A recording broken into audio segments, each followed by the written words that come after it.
دا زمونږ او ستاسو مشر ورکړی، که دلته سکول دی، که دلته کالج دی، او که دلته ټیوبویل دی، که دلته بجلی ده، او که دلته امن دی، دا زمونږ او ستاسو مشر کړي. که دلته دین دی او که دلته د اریګیشن روډونه یا نور رابطه روډونه دي، دا زمونږ او ستاسو مشر کړي. او زه دا ډیم دا چې کله جوړېده مونږه کالجیانو او یو خبره به کېده، یو پراپیګنډه به کېدله، او دا به وې دا تفتاب خان پټي اخیستي. تاسو یاد شي که نه؟ دا پراپیګنډه بیا خواخواره کړه، دا خو خپلو پټو ته کوي. تاسو نه زه تپوس کوم تفتاب خان هغه پټي دلته څه شول؟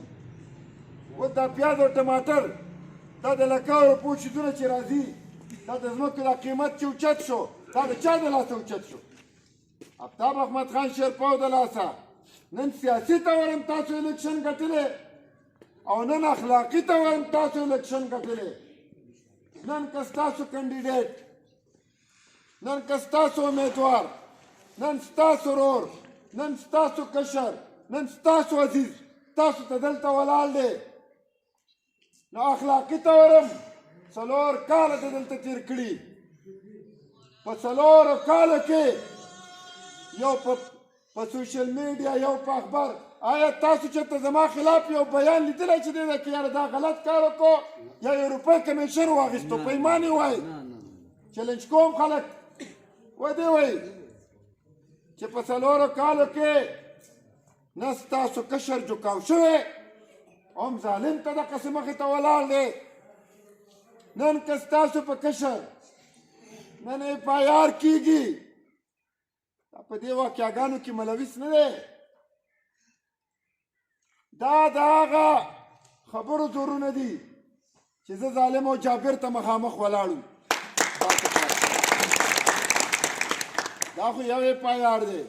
که داسې سل FIR هم وشي انشاءالله او انشاءالله زما په دې خپلو مشرانو باندې، زما په دې خپلو نوجوانانو باندې دا یقین دی که زه یم او که نه یم،